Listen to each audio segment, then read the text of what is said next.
কবি ডাক দিয়া বলতেছেন, ও দুনিয়ার মানুষ, আমি ছিলাম না, আমি এই দুনিয়াতে, আমার আগে অনেক মানুষ দুনিয়াতে ছিল যারা এখন নাই। এই ধরার মধ্যে অনেক মানুষ ছিল যারা এখন নাই। আমি এখন আছি, তুমিও এখন আসো। আমি একদিন থাকবো না, তুমিও একদিন থাকবা না।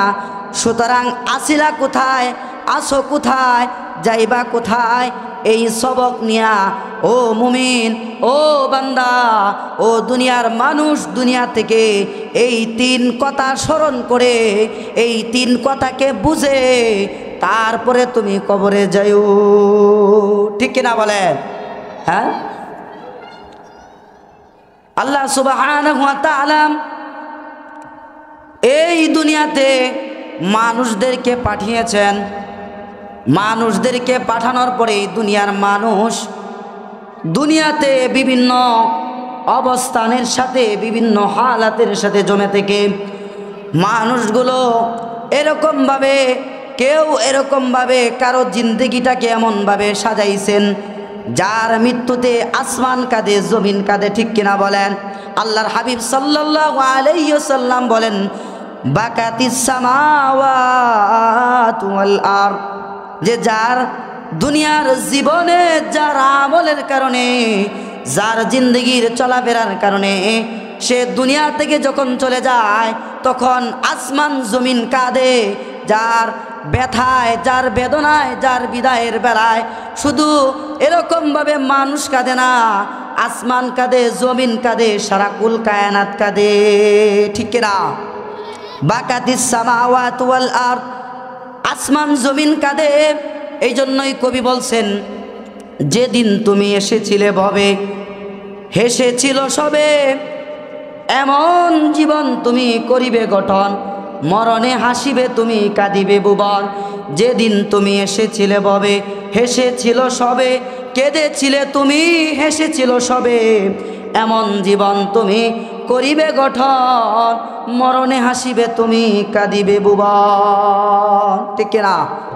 সুতরাং জীবনটাকে এমনভাবে সাজাইতে হবে মৃত্যুতে যেন আসমান জমিন কাঁদে, আসমান কাঁদে, জমিন কাঁদে। জমিন কেন কাঁদে? বলে এই জমিনের মধ্যে মুমিন বান্দা যখন মৃত্যু হয়ে যায়, মুমিন বান্দার মৃত্যুর পরে জমিনটা কাঁদে, আহারে আল্লাহ, এই জমিনের মধ্যে অমুক ব্যক্তি সব সময় 5 ওয়াক্ত নামাজ আমি জমিনের মধ্যে মাথা টাকায়া, কপাল টাকায়া পড়ছে, আরে আজকে তো সে দুনিয়া থেকে বিদায় হয়ে গেছে। আমি জমিনের মধ্যে আল্লাহর এই মহব্বতের বান্দা, যত দুনিয়াতে যত মানুষ ছিল, এই মানুষের মধ্যে থেকে এই ব্যক্তিটা ছিল আমার কাছে সবচাইতে পছন্দনীয়, এই ব্যক্তি ছিল আমার কাছে মাহবুব, এই ব্যক্তিটা ছিল আমার বন্ধু, যে কিনা তার শেরটাকে, তার কপালটাকে মাটির মধ্যে লুটায়া দিয়া এরকমভাবে মালিকের সিজদা করছে। সুবহানাল্লাহ। ঠিক না? আল্লাহর কাছে বলে, ও আল্লাহ, আজকে এই মুমিন বান্দা দুনিয়া থেকে বিদায় হয়ে গেছে, আল্লাহ আজকে আমি জমিন কাঁদি তার জন্য, তার ব্যথায় ব্যতীত হয়ে আমার জমিন, আমি জমিন, আমার চোখ দিয়া পানি পড়ে, জমিনেরও চোখ আছে। মানুষ যেমন কাঁদে, মানুষের চোখ দিয়া কাঁদে, জমিনও কাঁদে। জমিনের কান্নার আওয়াজ শোনা যায় না, জমিন কাঁদে, জমিন কাঁদে, কেঁদে কেঁদে আল্লাহর কাছে বলে, আল্লাহ সেজদা করছে মাটিতে লুটায়া পইরা তোমার, কার? বলেন কার? আল্লাহ সেজদা করছে মাটিতে লুটায়া পইরা তোমার। শীত নাই, গরম নাই, এরকমভাবে ঠান্ডার মৌসুম নাই, শরীরের মধ্যে ল্যাপ ছিল, খাতা কম্বল ছিল, খাতা কম্বলটাকে ছুঁড়ে ফেলে দিয়া শীতের রাত্রে, ফজরের কনকনে শীতের মধ্যে ঠান্ডা পানি দিয়া তার শরীরটাকে ভিজায়া এই রাত্রে সে মুয়াজ্জিনের আজানের আওয়াজ শুনে মসজিদে এসে তার শেরটাকে মাটির মধ্যে লুটায়া দিয়া মাওলা তোমার হুকুম পালন করছে। আল্লাহ গো, তার বিদায়ে আমার দিল কাঁদতেছে। সুবহানাল্লাহ। আসমান কাঁদে, আল্লাহর কাছে বলে, আল্লাহ সকাল বিকাল প্রতিদিন সে যখন সুবহানাল্লাহ পড়তো, আলহামদুলিল্লাহ যখন পড়তো, আল্লাহু আকবার বলে যখন ডাক দিত, আলহামদুলিল্লাহ যখন বলতো, বিপদে কষ্টে যখন সে মালিকের শুকরিয়া আদায় করত, এই তার সব নেক আমলগুলো সকাল বেলায় ফেরেশতারা আমি আসমানের মধ্য দিয়ে আল্লাহর কাছে পৌঁছাইত, আর বিকাল বেলায় আল্লাহর কাছে আমি আসমানকে নিয়ে আমার আসমানের মধ্য দিয়ে আল্লাহর কাছে পৌঁছাইত। সুতরাং তার মৃত্যুতে এরকমভাবে আমি আসমান দিয়া তার নেক আমল, তার ভালো আমলগুলো যাওয়া আজকে থেকে বন্ধ হয়ে গেছে। এই জন্য তার এই ব্যথায়, তার বিদায়ের বেদনায় আমার দিল কাটতেছে। সুবহানাল্লাহ। মুমিন বান্দা যখন নেক আমল করে, নেক আমলের একটা সুঘ্রাণ হয়। এই নেক আমলের সুঘ্রাণের কারণে আসমানটা কি হয়ে যায়? গ্রাণ হয়ে যায়। আসমান কাঁদে, জমিন কাঁদে নেককার ব্যক্তির মৃত্যুতে। সুতরাং আমল যদি ভালো হয় তাহলে তার মৃত্যুতে দুনিয়াবাসী কাঁদবে, আসমান কাঁদবে, জমিন কাঁদবে, আর সে মৃত্যুর সময় মুস্কি হাসি দিয়া দুনিয়ার জিন্দগি ত্যাগ করে মালিকের সান্নিধ্যে চলে যাবে। সুবহানাল্লাহ, ঠিক কিনা? দুনিয়া থেকে যাবে, মানুষ কাঁদবে। কবি তো এটাই বলেছেন, মানুষ কাঁদবে তুমি হাসবে, এমন জীবন তুমি করিবে গঠন, মরণে হাসিবে তুমি কাঁদিবে ভুবন। সুতরাং যদি এরকমভাবে মানুষ হাসবে, মানুষ কাঁদবে, মানুষের হাসার কারণ হবে তার আমল, মানুষের কান্নার কারণ হবে কি? তার আমল। আমল যদি খারাপ হয় তাহলে সে কাঁদবে, আমল যদি এরকমভাবে ভালো হয় তাহলে সে হাসবে। এটাই হচ্ছে মুমিন বান্দার জিন্দেগির এক একটা পদক্ষেপ, এক একটা ধাপ। বলতেছে মুমিন বান্দার এরকমভাবে, মুমিন বান্দার জিন্দেগি যেন এরকমভাবে আল্লাহর সন্তুষ্টি অর্জনের দ্বারা হয়। এই জন্যই বলতেছে মুমিনদের যদি এরকমভাবে আল্লাহ সুবহানাহু ওয়া তাআলা সার্টিফিকেট দিয়ে দেয় তুমি জান্নাতি, তার আর কোনো চিন্তা নাই। ঠিক কিনা বলেন? কোনো চিন্তা আছে? সাহাবায়ে কেরামকে সার্টিফিকেট দিয়ে দিছে, আশারা মুবাশশারা জান্নাতি, তারপরেও কানছে। তারপরেও আল্লাহর হাবিব সাল্লাল্লাহু আলাইহি ওয়াসাল্লাম উনার শেষ সময়ে সাহাবীদের কাঁধে ভর করে মসজিদে গিয়া নামাজ পড়ছে। ঠিক কিনা বলেন? পড়ছে কিনা? তাহলে আমরা তো নামাজ ছেড়ে দিতেছি, আমরা তো হেলায় খেলায় নামাজ ছেড়ে দিচ্ছি। নামাজ ছেড়ে দিয়ে বাজারে আড্ডাখানায় বসে আছি, বাজারের আড্ডাখানায় এরকমভাবে চাষটলে বসে বিভিন্ন এরকমভাবে গুনাহের মধ্যে লিপ্ত হচ্ছি। তাহলে সাহাবীদের জিন্দেগির সাথে আমাদের জিন্দেগি কোথায় মিলল? নবীওয়ালা জিন্দেগির সাথে আমাদের জিন্দেগি কোথায় মিলল বলেন? হ্যাঁ, যদি মানুষ বলে লোকটা খুব ভালো ছিল, এই ভালো দিয়া কাজ হবে? কথা বলেন, এই ভালো দিয়া কাজ হবে? হ্যাঁ, কাজ হবে না। মরার সময়, মরার পরে অনেকে বলে লোকটা খুব ভালো ছিল গো। একবার আমি এক প্রোগ্রামে যাইতেছিলাম, হচ্ছে আপনার যশোর বেনাপোল।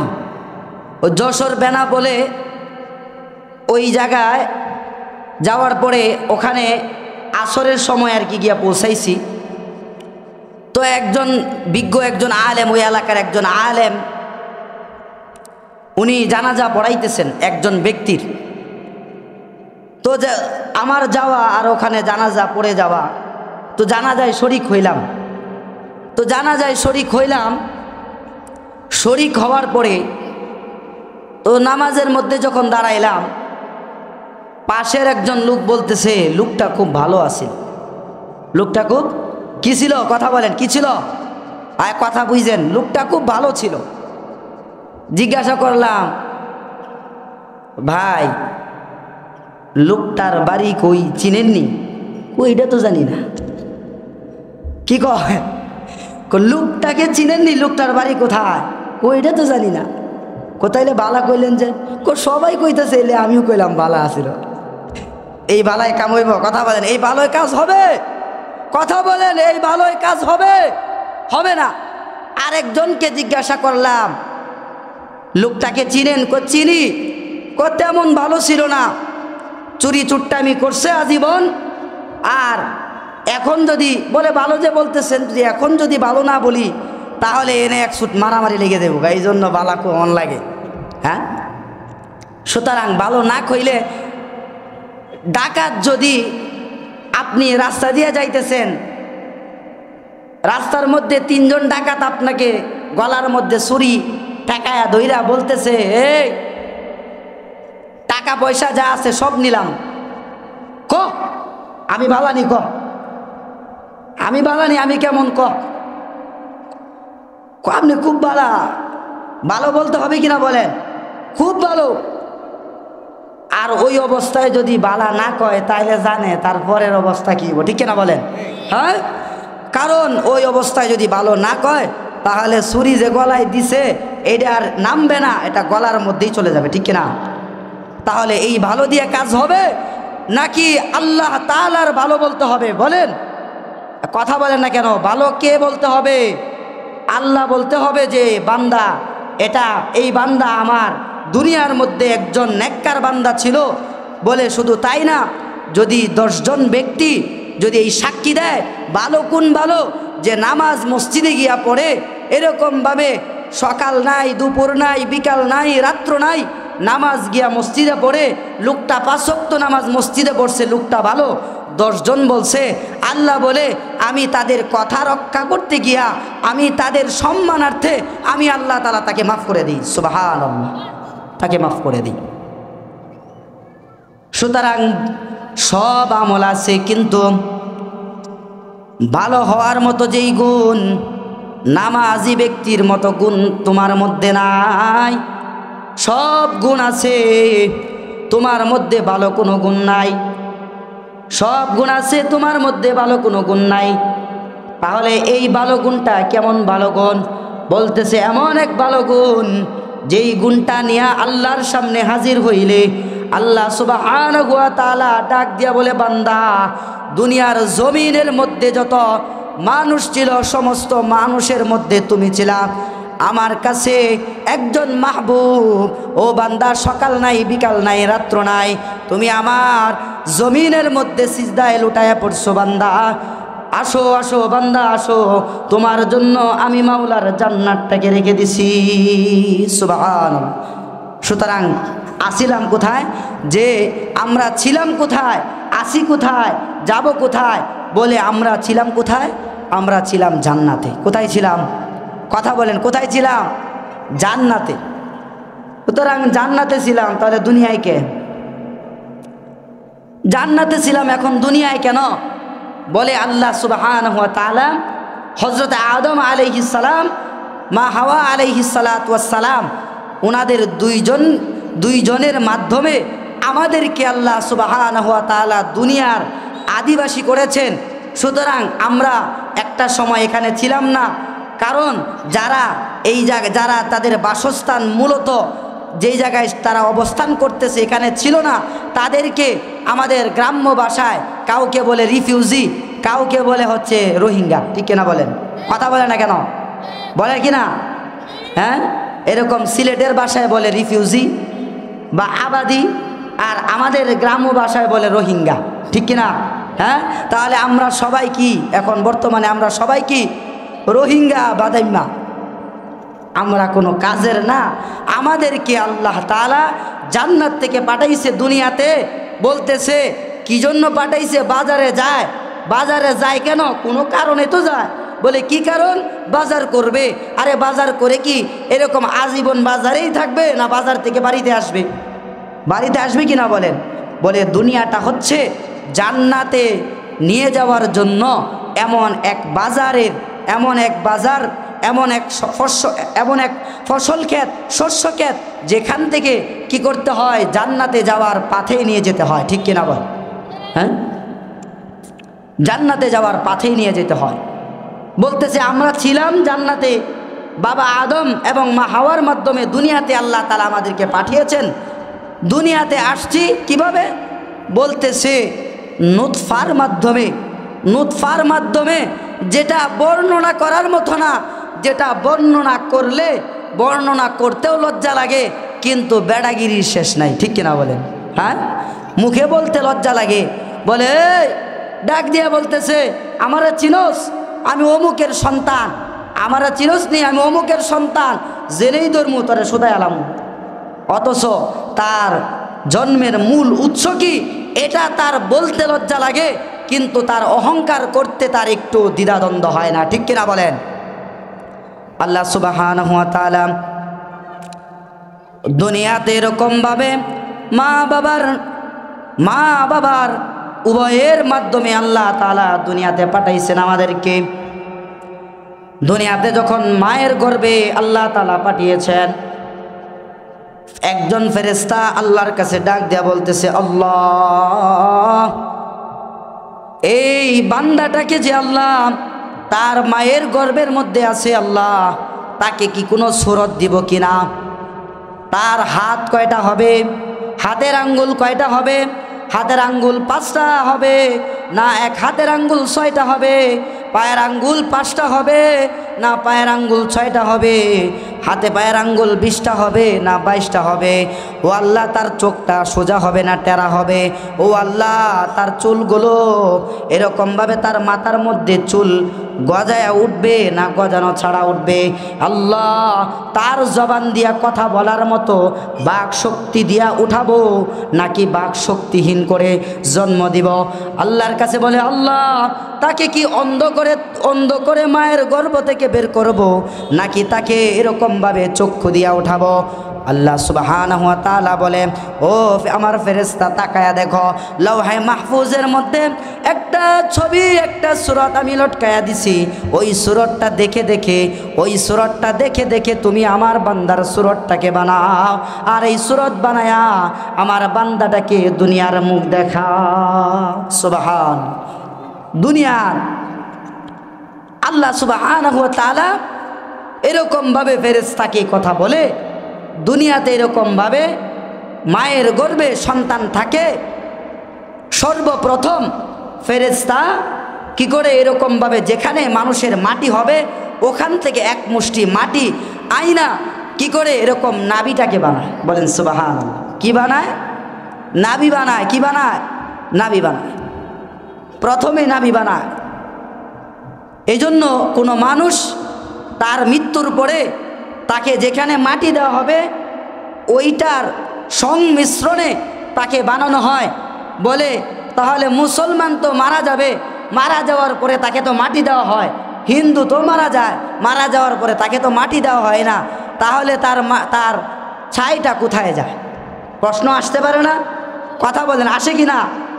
বলে তাকে যখন আগুনে পোড়ানো হয়, বলে তার অস্থি বলে না, বলে অস্থি এবং তার যে নাই আছে, নাইটা কিন্তু আগুনে পুড়ে না, নাইটা ছিটকে পড়ে যায়। ওই নাইটাকে তারা খুঁজে রাখে কোথায় পড়ছে, ওই নাইটাকে তারা এরকমভাবে তারা স্মরণ রেখে নাইটাকে খুঁজে বের করে, আর ছাই এবং নাই একসাথে একনিষ্ঠ করে তারা এরকমভাবে যেখানে রাখে, বলে ওই জায়গা থেকেই তাকে সৃষ্টি করা হয়েছে। বলেন সুবহানাল্লাহ। বুঝলেন তো? এবার যাদেরকে বাঘে খেয়ে ফেলে, যাদেরকে শিয়ালে খেয়ে ফেলে, তাহলে তাদের অবস্থা কি হয়?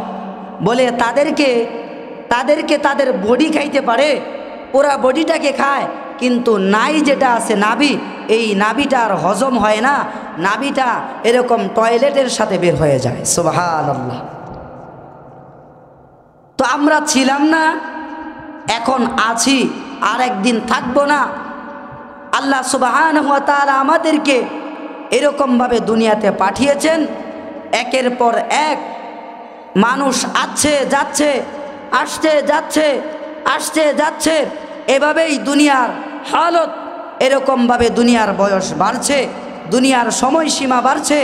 এই জন্যই বলেছে যে আয়াতের মধ্যে যেই কথা বলেছে, মিনহা খালাকনাকুম ওয়া ফিহা নুঈদুকুম ওয়া মিনহা নুখরিজুকুম তারাতান উখরা। যেই মাটি থেকে সৃষ্টি করা হয়েছে, ওয়া ফিহা নুঈদুকুম ওয়া মিনহা নুখরিজুকুম তারাতান উখরা, এই মাটিতে কবরস্থ করা হচ্ছে। ওয়া মিনহা নুখরিজুকুম তারাতান উখরা, এমন একদিন আসবে এই মাটি থেকেই তোমাকে উত্তোলন করা হবে। সুবহানাল্লাহ, ঠিক কিনা বলেন? কবরের মধ্যে যাওয়ার আগে কবরের সামান নিয়ে যাইতে হবে কিনা বলেন? কবরের সামান নিয়ে যাইতে হবে কিনা বলেন? আল্লাহ সুবহানাহু ওয়া তাআলা দুনিয়ার মানুষদেরকে এরকম ভাবে কবরে যাওয়ার আগে আল্লাহ সুবহানাহু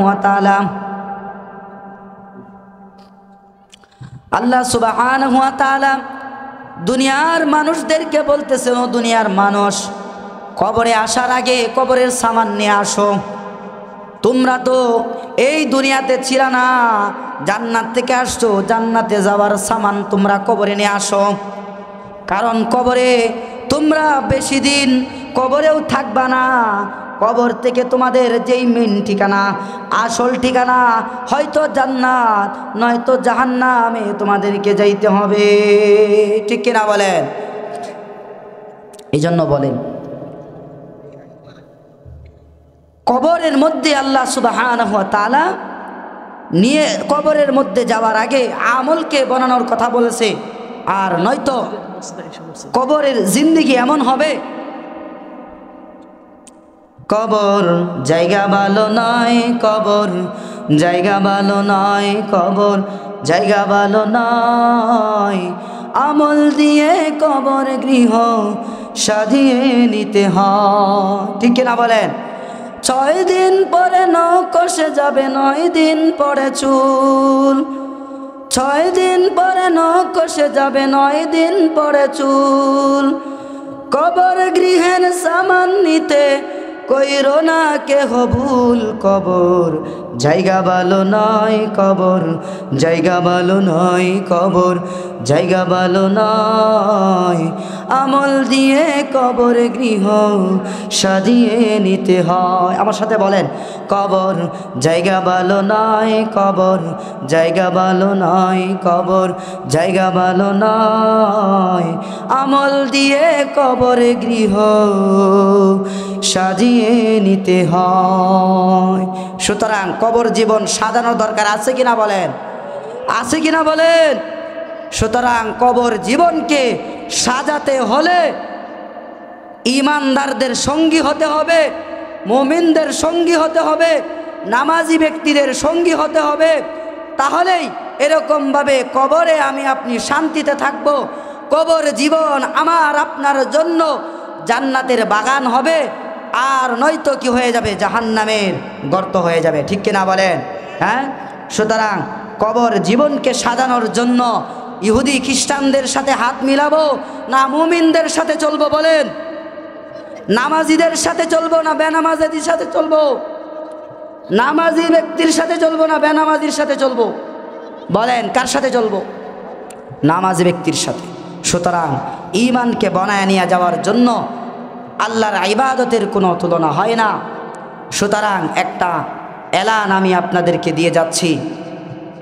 বর্তমান সময়ে মুমিনদেরকে এরকম পদস্থলন করার জন্য, মুমিনদেরকে বিতাড়িত করার জন্য, মুসলমানদেরকে অভিশপ্ত করার জন্য, মুসলমানদেরকে মুসলমানিত্বের অবস্থান থেকে সরে নিয়ে যাওয়ার জন্য কিছু এরকমভাবে জঙ্গি, এরকমভাবে কিছু হায়না সন্ত্রাসী তারা কাজে লাগাচ্ছে। তারা এরকমভাবে বাংলার এই জমিনের মধ্যে মা বোনদেরকে টার্গেট বানাচ্ছে। তারা এই বাংলার জমিনের মধ্যে মুমিন যুবকদেরকে টার্গেট বানাচ্ছে। এরকমভাবে তারা ইহুদি খ্রিস্টানদের সাথে হাত মিলিয়ে তারা এরকমভাবে মুসলমান নারীদেরকে, নারী যুবক যুবতীদেরকে ভারতে পাচার করে বাংলাদেশ থেকে মুসলমানদেরকে উচ্ছেদ করে তারা এটা বুঝাতে চাচ্ছে তাদের দল ভারী। আমরা তাদেরকে এলান দিতে চাই, ও ইস্কন সদস্যরা, ও ইস্কনেরা, তোমরা শুনো, তোমরা যত বড়ই এরকমভাবে শক্তিশালী বাহিনী হও না কেন, খোদার কসম তোমরা যদি এরকমভাবে ফেরাউনের ভূমিকা পালন করো, খোদার কসম আমরা মুসা আলাইহিস সালাতু ওয়াস সালামের ভূমিকা পালন করে বাংলার জমিন থেকে তোমাদেরকে বিতাড়িত করব, ঠিক কিনা বলেন? তোমরা যদি এরকমভাবে গৌর গোবিন্দের ভূমিকা পালন করো, খোদার কসম আমরা শাহজালালের ভূমিকা পালন করব।